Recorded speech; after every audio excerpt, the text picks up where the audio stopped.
والله يريد أن يتوب عليكم ويريد الذين يتبعون الشهوات أن تميلوا ميلا عظيما يريد الله أن يخفف عنكم وخلق الإنسان ضعيفا يا أيها الذين آمنوا لا تأكلوا أموالكم بينكم بالباطل إلا أن تكون تجارة عن تراض منكم ولا تقتلوا أنفسكم إن الله كان بكم رحيما ومن يفعل ذلك عدوانا وظلما فسوف نصليه نارا وكان ذلك على الله يسيرا إن تجتنبوا كبائر ما تنهون عنه نكفر عنكم سيئاتكم وندخلكم مدخلا كريما ولا تتمنوا ما فضل الله به بعضكم على بعض للرجال نصيب مما اكتسبوا وللنساء نصيب مما اكتسبن واسألوا الله من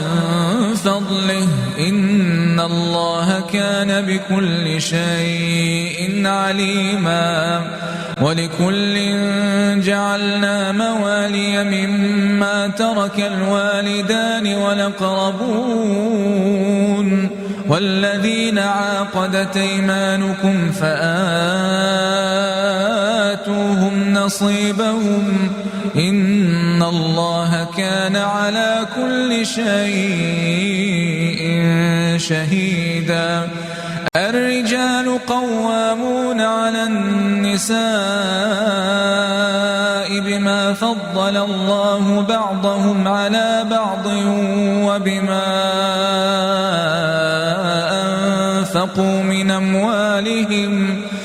فالصالحات قانتات حافظات للغيب بما حفظ الله واللاتي تخافون نشوزهن فعظوهن واهجروهن في المضاجع واضربوهن فإن أطعنكم فلا تبغوا عليهن سبيلا إن الله كان عليا كبيرا وإن خفتم شقاق بينهما فابعثوا حكما من أهله وحكما من أهلها إن يريدا إصلاحا يوفق الله بينهما إن الله كان عليما خبيرا واعبدوا الله ولا تشركوا به شيئا وبالوالدين إحسانا وبذي القربى واليتامى والمساكين والجار ذي القربى والجار الجنب والصاحب بالجنب وابن السبيل وما ملكت أيمانكم إن الله لا يحب من كان مختالا فخورا الذين يبخلون ويأمرون الناس بالبخل ويكتمون ما آتاهم الله من فضله وأعتدنا للكافرين عذابا مهينا والذين ينفقون أموالهم رئاء الناس ولا يؤمنون بالله ولا باليوم الآخر ومن يكن الشيطان له قرينا فساء قرينا وماذا عليهم لو